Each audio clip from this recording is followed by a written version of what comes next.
അതെ, 75 രൂപ 80 പൈസക്കാണ് കൊച്ചി ഐമാക്സിൽ ഞാൻ ഈ F1 എന്നുള്ള സിനിമ കണ്ടത്. Thanks to Cred app. Coin rush എന്ന് പറയുന്ന ഒരു പ്രോഗ്രാമിന്റെ ഭാഗമായി സിനിപോളിസിന്റെ ഏത് ടിക്കറ്റ് എടുത്താലും റേറ്റ് കുറയുന്ന ഒരു വൗച്ചർ ഉണ്ടായിരുന്നു. അതുകൊണ്ടാണ് 75 രൂപയ്ക്ക് ഈ പടം കാണാൻ പറ്റിയത്.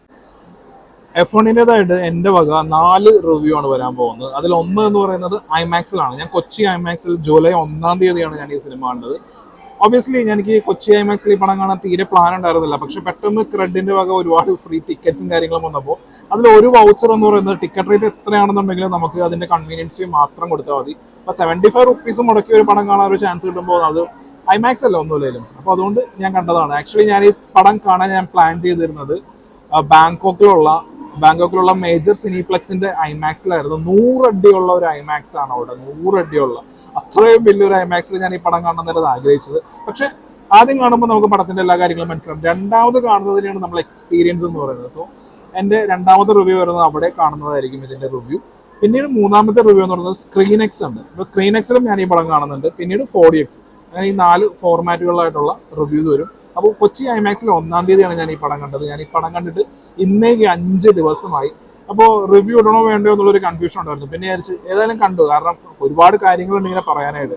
അപ്പോൾ ഈ പടം കൊച്ചി ഐമാക്സിലാണ് ഞാൻ കണ്ടത്. കൊച്ചി ഐമാക്സ് എന്ന് പറയുന്ന ഒരു ലേസർ പ്രൊജക്ഷനുള്ള ഐമാക്സ് ആണ്. കേരളത്തിൽ നിങ്ങൾക്ക് ഈ പടം കാണാൻ പറ്റുന്ന ഏറ്റവും നല്ല ഓഡിയോ എന്ന് പറയുന്നത് ഈ കൊച്ചി ഐമാക്സ് ആണ്.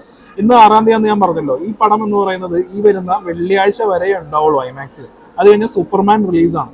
സൂപ്പർമാൻ റിലീസ് ആയി കഴിഞ്ഞിട്ടുണ്ടെന്നുണ്ടെങ്കിൽ ചിലപ്പോൾ ഈ പടം കാണാനുള്ള ചാൻസ് ഐമാക്സിൽ കാണാനുള്ള ചാൻസ് ഉണ്ടാവില്ല. അപ്പൊ ആ കാര്യം ഓർത്തപ്പോഴാണ് ഞാൻ ഈ റിവ്യൂ ഇടണം എന്ന് എനിക്ക് നിർബന്ധമാണ് ഒരു കാര്യമായിട്ട് എനിക്ക് തോന്നി. കാരണം നിങ്ങൾ ഈ പടം എന്ന് പറയുന്നത് ഐമാക്സിൽ നിങ്ങൾ മിസ് ചെയ്ത് കഴിഞ്ഞിട്ടുണ്ടെന്നുണ്ടെങ്കിൽ നിങ്ങൾക്ക് നഷ്ടപ്പെടാൻ പോകുന്ന എന്താ നിങ്ങൾക്ക് അറിയില്ല.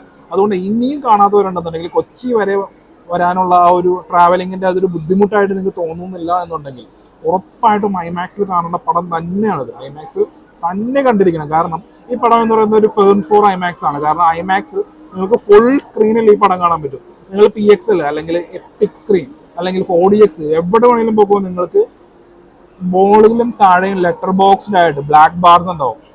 നോർമൽ തിയേറ്റർ ആണെങ്കിലും ബ്ലാക്ക് ബാർസ് ഉണ്ടാവും. അല്ലാതെ നിങ്ങൾക്ക് ഈ പടം കാണാൻ പറ്റില്ല. പക്ഷേ ഐമാക്സിൽ വന്നു കഴിഞ്ഞിട്ടുണ്ടെങ്കിൽ നിങ്ങൾക്ക് ഫുൾ സ്ക്രീനിൽ കാണാം. ഇനി സിനിമയിലേക്ക് വരുമ്പോൾ ഇതൊരു F1 എന്ന് പറയുമ്പോൾ നിങ്ങൾ ഇതിനു മുമ്പ് റഷ് എന്ന് പറഞ്ഞൊരു പടമുണ്ട്, പിന്നെ ഫോർഡ് വേഴ്സസ് ഫെറാറി ഉണ്ട്. ഇതിൽ ഒരുപാട് ഈ റേസിംഗ് റിലേറ്റഡ് ആയിട്ടുള്ള പടങ്ങളുണ്ട്. ഇമോഷണലി വളരെ ഡെപ്ത് ഉള്ള പടങ്ങളാണ് ഈ റഷ് പോലുള്ള പടങ്ങളെല്ലാം. അതുപോലുള്ള ഇമോഷണൽ സൈഡല്ല ഈ പടത്തിന്, അതായത് ഈ റേസിംഗ് റിലേറ്റഡ് ആയിട്ടുള്ള പടത്തിന് നമുക്ക് രണ്ട് ഭാഗങ്ങളായിട്ട് നമുക്ക് തിരിക്കാം. ഒന്ന് വളരെ ഇമോഷണലി ഒരു റൈവൽറിയും കാര്യങ്ങളൊക്കെ പറയുന്ന ഇമോഷണൽ ഡെപ്ത്, ആ ക്യാരക്ടർ ആർക്ക്, ഈ കാര്യങ്ങളെല്ലാം വളരെ മനോഹരമായിട്ട് വന്നിട്ടുള്ള ഒരു സിനിമ. അതുകൂടാതെ ബാക്കിയുള്ളത് ടെക്നിക്കൽ, അതായത് നമ്മൾ ഈ കാണുന്നത് ഐമാക്സിലാണ് ഈ പടം കാണുന്നത്.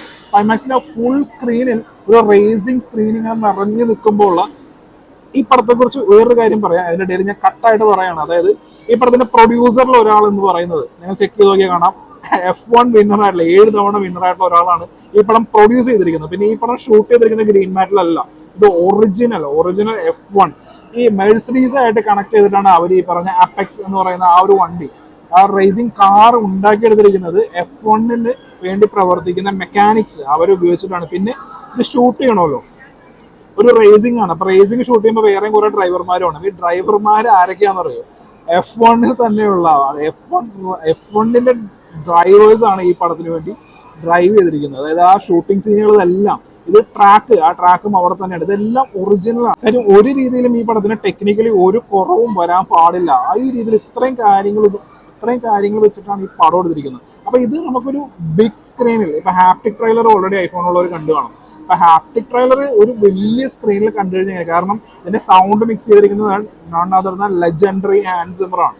പുള്ളിക്കാരന്റെ ബാക്ക്ഗ്രൗണ്ട് മ്യൂസിക്കും കാര്യങ്ങളൊക്കെ ഇങ്ങനെ വരുമ്പോണ്ടല്ലോ, ഐമാക്സിന്റെ സൗണ്ട് നിങ്ങൾക്ക് അറിയാം, വൈബ്രേറ്റ് ചെയ്യാണ്, വൈബ്രേഷൻ.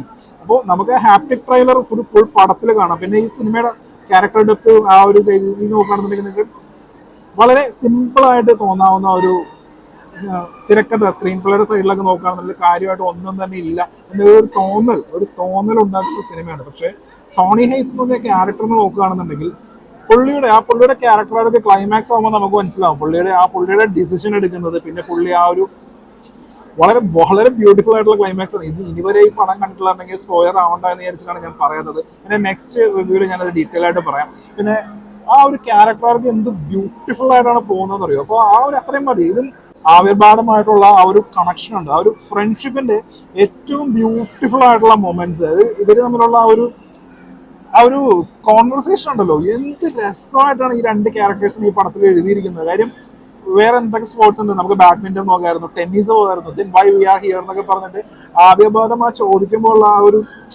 ആ റിലേഷൻ ഉണ്ടല്ലോ, എന്ത് എന്ത് എന്ത് രസമായിട്ടാണെന്ന് പറയും പടത്തിൽ കാണിച്ചിരിക്കുന്നത്. അതും റൈറ്റിംഗ് സൈഡ് വീക്കാണ് എന്നുള്ളൊരു ആ രീതിയിലുള്ള റിവ്യൂസ് ഒക്കെ ഞാൻ കണ്ടിരുന്നു. പക്ഷെ പേഴ്സണലി ഞാൻ ഒട്ടും ഞാനൊട്ടും യോജിക്കുന്നില്ല. കാരണം ഞാൻ നല്ല ശക്തമായിട്ട് തന്നെ എതിർക്കുന്നു. കാരണം ജോഷുവ സോണി ഈ തമ്മിലുള്ള ക്യാരക്ടേഴ്സ്, അവരുടെ മാറ്റം ആ രീതിയൊക്കെ വരുന്നത്, ഇതിങ്ങനെ ഒരുപാട് ഭയങ്കര ഡെപ്ത് ആയിട്ട് ഇമോഷണൽ ഓവർലോഡൊന്നും ചെയ്തിട്ട് അങ്ങനെ പറയേണ്ട ആവശ്യമില്ല.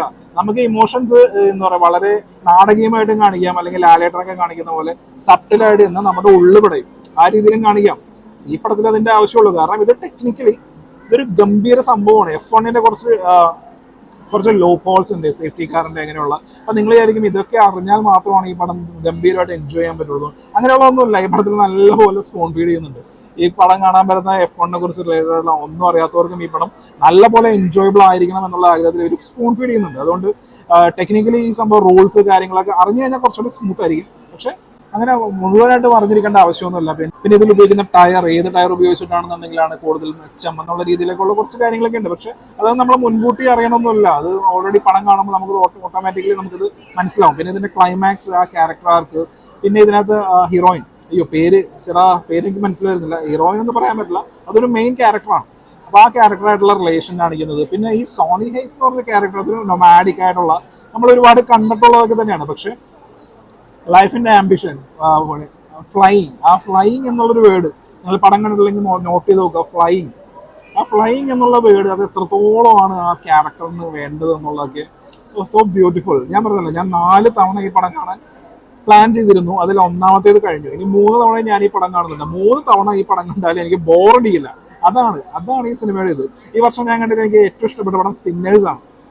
അത് കഴിഞ്ഞാൽ 28 years later ആണ്. മൂന്നാമത് F1 ആണ്. പക്ഷെ F1 കണ്ടത്രയും, അതായത് 4 തവണ തിയേറ്ററിൽ ഞാൻ ബാക്കിയുള്ള 2 പടങ്ങൾ കാണാൻ പോകുന്നില്ല. കാരണം അതായത് ടെക്നിക്കലി അത്രയും സൗണ്ടാണ്, അത്രയും ഗംഭീരമായിട്ട് ഇത് ചെയ്തിട്ടുണ്ട്. ഇതെല്ലാം എനിക്ക് വീണ്ടും വീണ്ടും വീണ്ടും ആസ്വദിക്കണം. അതുകൊണ്ടാണ്. അപ്പൊ ഇനിയും ഈ പടം കാണാത്തവരുണ്ടെങ്കിൽ കുറച്ച് ദിവസങ്ങളേ ഉള്ളൂ. ഇന്ന് ഞായറാഴ്ചയാണ്. തിങ്കൾ, ചൊവ്വ, ബുധൻ, വ്യാഴം 4 ദിവസം കഴിഞ്ഞിട്ടുണ്ടെങ്കിൽ സൂപ്പർമാൻ റിലീസാവും. സൂപ്പർമാൻ റിലീസായി കഴിഞ്ഞിട്ടുണ്ടെങ്കിൽ പിന്നെ നിങ്ങൾക്ക് ഈ പടം കാണാൻ പറ്റില്ല. ഐമാക്സ് കാണാൻ പറ്റില്ല. ഐമാക്സ് മാത്രമേ കാണാൻ പറ്റില്ല. നിങ്ങൾ വേറെ ഈ പടം കാണരുത്. വേറെ എവിടെയും കാണരുത്. ഏരീസ് ഉണ്ടാവും, രേവതി ഉണ്ടാവും, അല്ലെങ്കിൽ വനിത ഉണ്ടാവും. അങ്ങനെ ഒരുപാട് നല്ല നല്ല തിയേറ്റേഴ്സ് ഉണ്ടാവും. പക്ഷെ ആ തിയേറ്ററിനൊന്നും പറ്റിയ പടമല്ല ഇത് ഫുൾ സ്ക്രീനിൽ ഐമാക്സിൽ കാണേണ്ട പടമാണ്. അത് കണ്ടില്ല എന്നുണ്ടെങ്കിൽ നിങ്ങൾ മൊബൈൽ ഫോൺ, TV, നിങ്ങളുടെ വീട്ടിൽ എന്ത് വലിയ എക്യുപ്മെന്റ്, എന്ത് കുന്തവും കുടച്ചക്രം ഉണ്ടെങ്കിൽ പോലും നിങ്ങൾ അത് കാണേണ്ട ആവശ്യമില്ല. അങ്ങനെ കാണേണ്ട പടമല്ല. കാണുന്നെങ്കിൽ ഐമാക്സ് കാണുക. അല്ലെങ്കിൽ ഈ സിനിമ റിലീസായിട്ടില്ല എന്ന് വിചാരിക്കുക, നിങ്ങൾ മറക്കുക. That's it.